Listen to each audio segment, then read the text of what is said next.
Hi, I'm Karie Kaufmann, and today I'm going to share with you 7 killer sales questions to help with your sales process.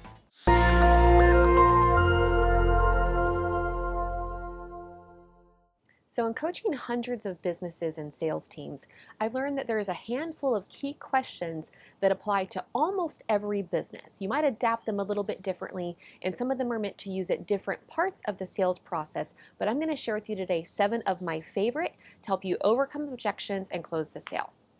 The first question is a great one if the first question you're getting right now is, how much do you charge? Okay. Here's a question. Let's say you get a call and that's the first thing that the caller asks, which oftentimes means they don't know what else to ask. Sometimes that's why the price question is the first question, because they don't know what they don't know.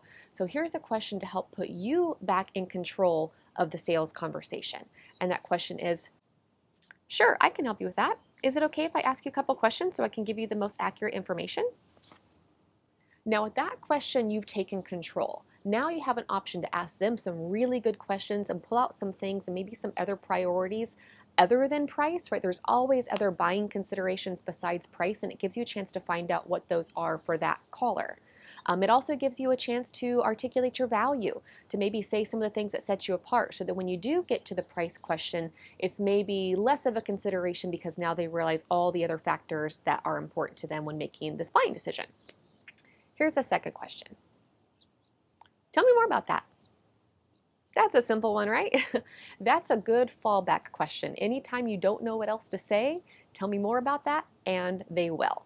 Right? So always keep that one in your back pocket. If you're ever at a loss for the next good question to ask, just ask them to expand on what they just said. And human nature, right? We're compelled to give more information. You'll take a deeper cut. And sometimes the first thing they say is a little bit smoke and mirrors, right? It's the first objection they throw up, but it might actually be something behind that maybe they haven't told you yet, that's maybe their real fear or concern or frustration that they have. Here's the next question for you. So how do you want fill in the blank to be different by insert time frame? Okay, so in the first blank goes the main benefit that you offer, and in the second blank goes whatever time frame is reasonable for your client to expect results from the type of service or product that you offer. So for example, if you sell marketing services, you might say something like, so tell me how you want your lead flow to be different 12 months from now. Or tell me how you want your online presence to look by the end of the year. Right? That might be a good way that you would phrase it. But you'll really get what's important to the client, and now you can shift from just selling on price or just selling from the features you offer to really selling on the benefit that the client has told you they're after. Here's the next question. Suppose we were having this conversation X number of months from now, and looking back, what would have to have happened for you to feel really happy with fill in the blank? Again, this is kind of like the last question, but it gives you information from a different angle. Again, in the first blank goes the time frame, and in the second blank goes the real benefit that you offer. So if I were asking this question, I might phrase it something like, so let's say you and I were sitting together 12 months from now, looking back, what would have had to have happened in your business for you to feel really satisfied with your progress?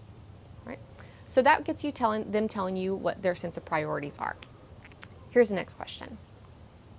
What factors other than price are important for you to consider when making this decision? This is a great question for overcoming the price objection because it just states the obvious. I mean, obviously price is a consideration, but it's certainly not the only consideration, and it's probably not even the most important consideration. So if you're getting that price objection still further on through the sales process, that's a great one to ask. You say, obviously price is important, but if you don't mind me just asking, what factors other than price are important for you to consider when making this decision? Here's the next question for you. So how does that fit with what you had in mind? This is a great question when you're moving towards the closing, when it's about time for the prospect to make a decision, or you've just presented your price or your proposal or whatever solution you offer. So how does that fit with what you had in mind? It's super soft, it's not pushy, it's not salesy, and it gives the prospect time to think. It gives them time to bring up any objections or areas of concern that maybe you haven't addressed yet before you just kind of go in for the sale, right? So it's a very, very soft, comfortable closing question. And the last question is kind of along the same lines when it comes to closing. That question is, so what do you think we should do from here? So what do you think we should do from here?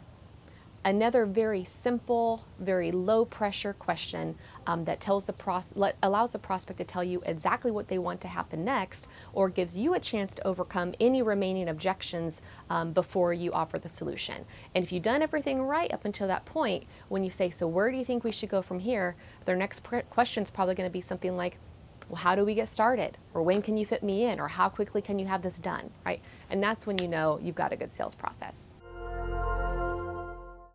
So there's my 7 favorite sales questions, from everything from the initial call to digging in deeper and finding out the client's real priorities and uncovering their objections, all the way through to closing the sale and getting paid. I'd love to hear which one was most impactful for you. Do me a favor and leave me a comment below this video and let me know which question you liked best. Or if you have another awesome sales question that you use in your sales process, share that as well. I'd love to see it. Thanks for watching and have a great day.